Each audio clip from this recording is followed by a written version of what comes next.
Hi there, I'm Joan Barrett, a parent coach. I work with parents with children from tots to teens by offering them skills to manage their children's challenging behaviours. I've been invited by West Limerick Resources to give some practical tips to parents during this time of COVID-19. I have heard that parents are generally feeling under pressure, feeling guilty, and feeling that the children want too much screen time. And also parents have felt that the children have missed out by not being in school.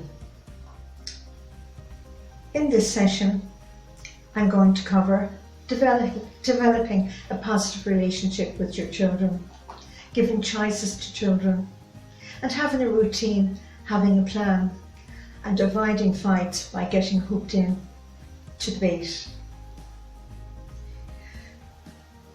Develop a positive relationship with children. When parents develop a good relationship that's open and strong with a child or children when they're growing up, this cannot be underestimated. A good relationship also helps to give them good memories. In particular, it helps you get along with them when they're going through the teenage years.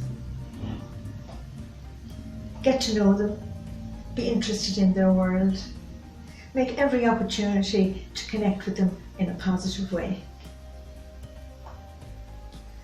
Give positive quality time to each child daily. This helps their self-esteem and helps them feel loved and valued. So how do you give positive quality time? Well, that one-to-one undivided attention to each child at different times of the day. It doesn't have to be, it can be morning, even whenever. Whenever you have the time to give that undivided attention. It could be taking them shopping, even the grocery shopping. It could be going for a cycle, a walk, a swim, just sitting down reading with them. Whatever you feel you can give, you will reap the benefits because the child will feel valued and loved. It also helps the teenager, as they're going through the teenage years, to have good communication skills. When the teenager wants to come, and they'll be able to talk freely and listen, and the parents will be able to listen and be able to give positive attention. That cannot be underestimated either. When you have limits and boundaries, offer choices to children, that helps them to cooperate.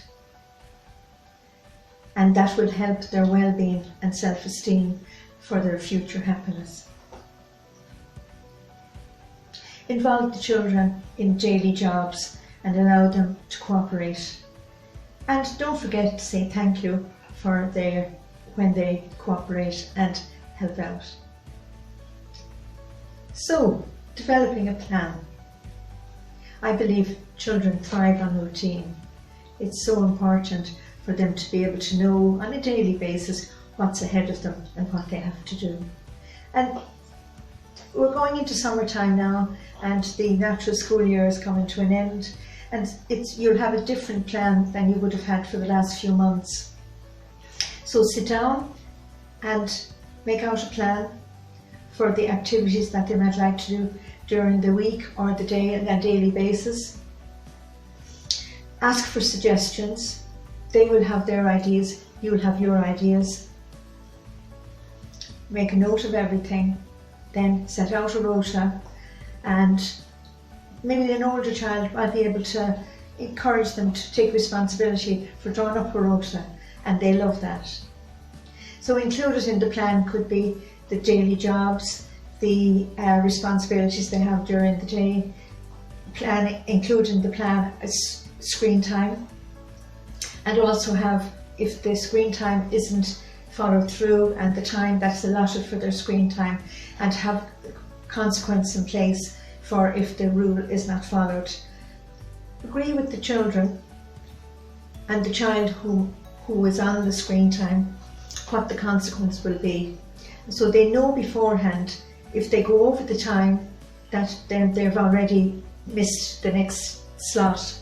Because my suggestion would be for a consequence that they miss some time from the next slot.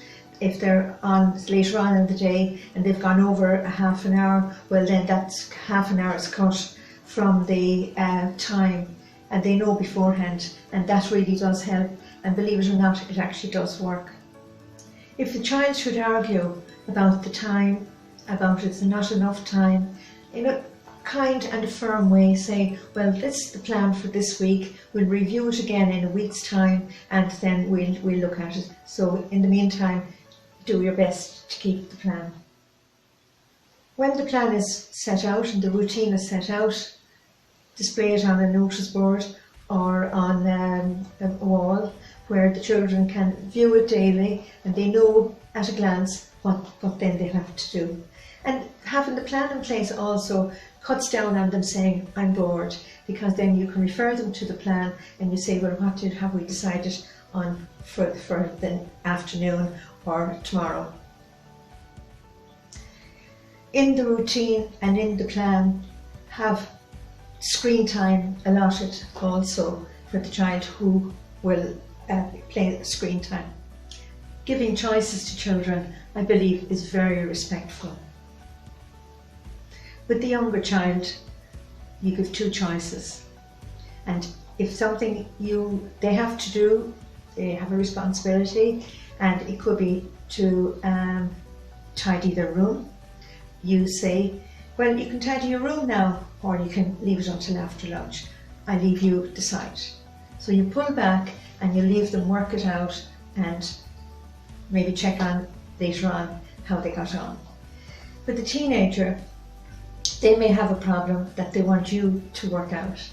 And in that case, you ask them, well, what suggestions have you? Can you come up with any ideas on how to help or solve the problem? You make some suggestions and come up then with 3 choices between you. You allow the teenager then to choose. You pull back. Later on, come back and say, well, how did you get on? Do you want any further help? Giving choices to children, as I say, and teenagers is very respectful.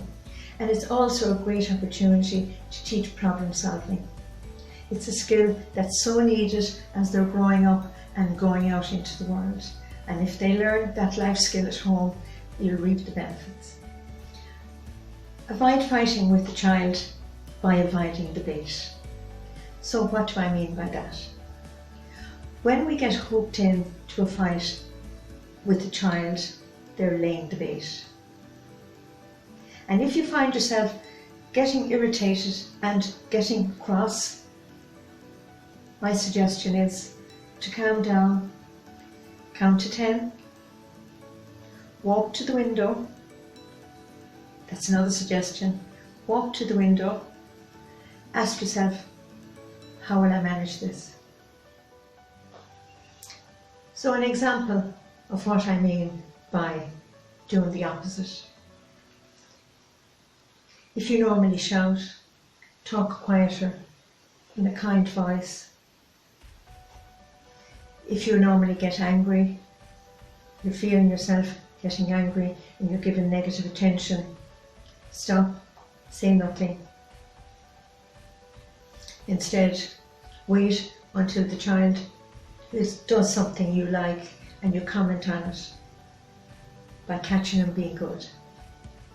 And you say, well done, I like the way you're sharing with your sister. The child is not consciously trying to hook you in to the bait.